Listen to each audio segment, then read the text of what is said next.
Hola chicos, vamos a resolver el problema número 18.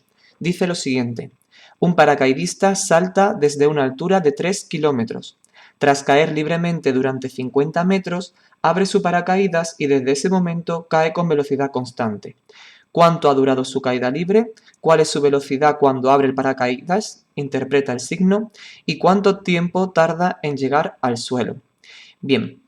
En este caso se trata de un paracaidista y en su movimiento podemos distinguir dos tramos diferentes. Un primer tramo que son 50 metros y en el que el paracaidista describe un movimiento de caída libre, un MRUA, y luego a partir de esa posición hasta que llega al suelo se mueve con velocidad constante, por lo que será un movimiento rectilíneo uniforme. Vamos a seguir los pasos de siempre. En primer lugar, elaboramos un dibujo. En el dibujo vamos a establecer nuestro origen de referencia en el nivel del suelo.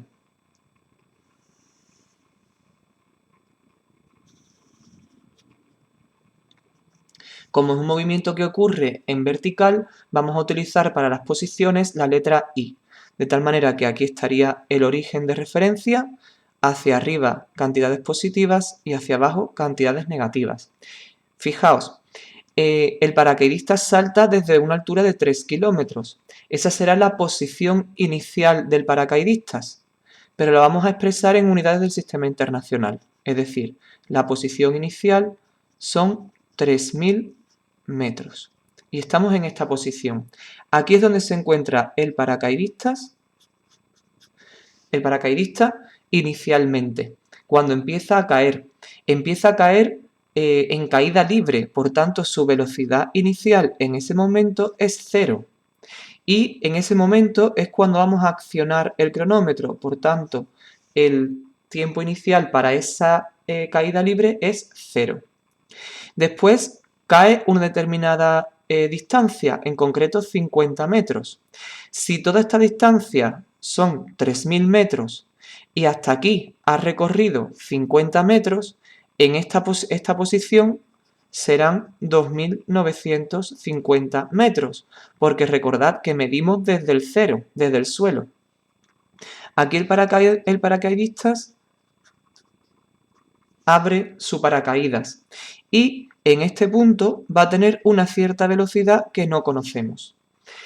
En este momento el paracaidista equilibra su peso con la fuerza de arrastre del viento que iría hacia arriba, o del aire que iría hacia arriba. Eso lo aprenderemos en el tema siguiente. Lo que tenéis que saber ahora es que en todo este trayecto, en todo este tramo, hasta que llega al suelo, se va a desplazar a velocidad constante, a la velocidad que ha alcanzado en esos 50 metros de caída libre. En todo este trayecto, en todo este tramo, va a estar sometido a una aceleración, a la aceleración de la gravedad, que es menos 9,8 metros por segundo al cuadrado. ¿De acuerdo? Y en todo momento la velocidad va a ir dirigida hacia abajo, ¿no? En este caso, va a ir dirigida hacia abajo y eso nos permitirá luego interpretar el signo. Entonces, tenemos dos tramos. Un primer tramo, que es este de aquí, que es una caída libre, vamos a ponerle un 1, y este segundo tramo en el que va a describir un MRU.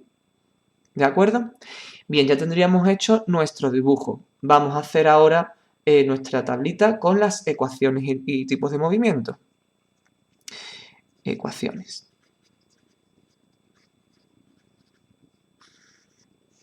En el tramo 1,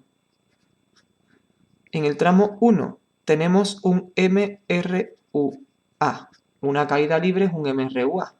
En este caso, la velocidad será la velocidad inicial más la aceleración por la variación de tiempo. Es decir, velocidad, que no sabemos cuál es, velocidad inicial es 0, por tanto no la pongo, y la aceleración ya sabemos que es menos 9,8, por tanto menos 9,8 por variación de tiempo, que es tiempo final menos inicial. Como el tiempo inicial vale 0, no lo pongo, entonces sería menos 9,8 por t, y esto va en metros por segundo. Y en cuanto a la posición será inicial más velocidad inicial por variación de tiempo más 1/2 de la aceleración por la variación de tiempo al cuadrado. La posición será la posición inicial, que son 3.000 metros.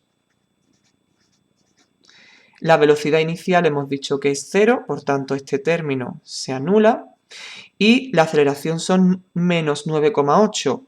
Menos 9,8 entre 2, lo hacéis en la calculadora, son menos 4,9. Por la variación de tiempo al cuadrado, como el tiempo inicial es 0, nos queda t cuadrado. Ya tendríamos las ecuaciones para el primer tramo, que es un MRUA. Vamos a hacer ahora las ecuaciones del segundo tramo. Para el segundo tramo, lo voy a poner aquí,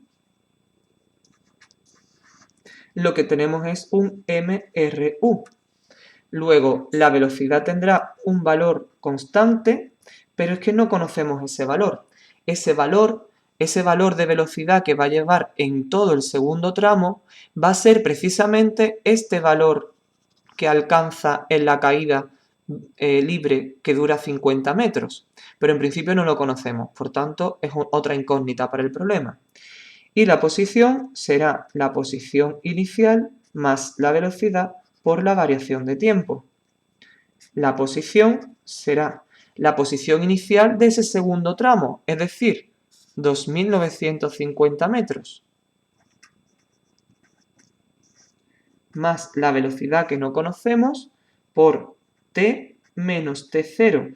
Pero atención, en este caso, t0 se refiere al tiempo inicial del segundo tramo, que será el tiempo final del primer tramo y que tampoco lo conocemos, ¿de acuerdo? Por tanto, lo dejo aquí como otra incógnita más para nuestro problema. Ya habríamos hecho el primer paso, que es el dibujo, el segundo paso, que son las ecuaciones, y vamos a realizar las operaciones para responder a las preguntas. Bien, en el apartado A nos dicen tiempo que ha durado la caída libre. No conocemos el tiempo que ha durado la caída, no conocemos el tiempo, pero sí conocemos la distancia que se ha recorrido, el espacio recorrido o el desplazamiento durante esa caída libre. Conocemos la posición final de esa caída libre, por tanto podemos utilizar la ecuación de la posición y de ahí despejaremos el tiempo. La posición final, la I final de esa caída libre la posición final es 2.950, por tanto sustituimos. I es igual a 2.950 metros. Por tanto, 2.950 será igual a 3.000 menos 4,9 t al cuadrado. Lo único que he hecho ha sido sustituir aquí y 2.950 y nos queda una ecuación con una única incógnita, que es el tiempo.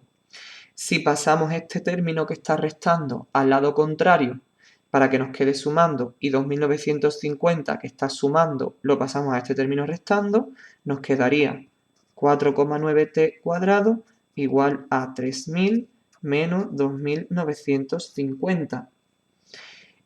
Hacemos la cuenta, 4,9t cuadrado sería igual a 3.000 menos 2.950 son 50, luego t será 50 partido de 4,9 y la inversa de la raíz cuadrada, perdón, la inversa del cuadrado es la raíz cuadrada. Luego el tiempo nos sale 3,19 segundos. Ya tendríamos la respuesta de la pregunta A. Pasamos a la pregunta B. En la pregunta B nos dicen la velocidad cuando se abre el paracaídas. Si nos fijamos en las ecuaciones del primer tramo, esta pregunta hace referencia a la velocidad con la que llega al final de este primer tramo. Esta velocidad es la que nos piden cuando abre el paracaídas. Si nos fijamos en las ecuaciones del primer tramo, la velocidad es menos 9,8t. Y ya conocemos el tiempo. El tiempo en esta posición, en este momento, son 3,19 segundos, el que hemos calculado en el apartado anterior. Entonces simplemente habría que sustituir velocidad igual a menos 9,8 por 3,19. Esto nos queda, lo hacemos en la calculadora y sale menos 31,3 metros por segundo. Nos dicen además que interpretemos el signo. Nos ha salido un signo negativo. Eso significa que se dirige hacia abajo. Va dirigido acercándose al origen de referencia que hemos situado en el suelo. Repito, la velocidad en ese punto nos sale un valor negativo porque se dirige hacia abajo. Y ya para terminar, el apartado C. En el apartado C nos preguntan tiempo que tarda en llegar al suelo. Cuando llegue al suelo, ¿qué va a ocurrir? Cuando llegue al suelo, I vale 0. Y en ese recorrido ha descrito un MRU. Por tanto, me voy a fijar en la ecuación de la posición para el MRU. Y en esa posición, en esa ecuación, que es esta, perdón, en esta ecuación, vamos a sustituir I igual a 0. Y atención, detalles importantes. Cuando llegue al suelo,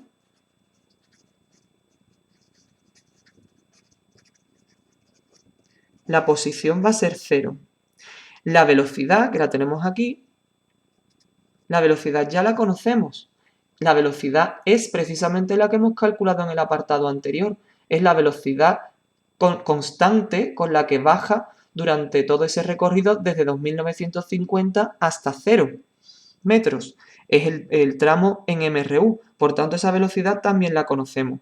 Y el tiempo inicial para esta ecuación, este tiempo inicial, es precisamente el tiempo final del tramo 1. El tiempo inicial del tramo 2 será el tiempo final del tramo 1. Por tanto, tenemos todos los datos para sustituir en esta ecuación y despejar el tiempo, que es lo que nos están preguntando, el tiempo cuando para llegar al suelo. Entonces vamos sustituyendo y 0 igual a 2950 más la velocidad menos 31,3 por t, que es el tiempo que vamos a averiguar, menos t0, que es el tiempo final del tramo anterior, 3,19. Una ecuación con una única incógnita, el tiempo, por tanto podemos despejarlo. Sería 0 igual a 2950, vamos a levantar estos paréntesis, ¿no? Más por menos es menos, 31,3 por t es menos 31,3t y menos 31,3 por 3,19, lo tengo que hacer yo en la calculadora, 31,3 por 3,19 más 99,847. De aquí vamos despejando. 31,3 lo pasamos al otro lado para que nos quede con signo positivo. Sería igual a 2.950 más 99,847, 3.049,847. Luego t será igual, el 31,3 lo paso dividiendo, 97,4 segundos. Ya tendríamos, por tanto, las soluciones de los tres apartados. Solución. La caída libre ha durado 3,19 segundos. En el apartado B, cuando se abre el paracaídas, la velocidad es de menos 31,3 metros por segundo y va dirigida hacia abajo, de ahí el signo negativo. Y por último, cuando llega al suelo ha transcurrido un tiempo total de 97,4 segundos.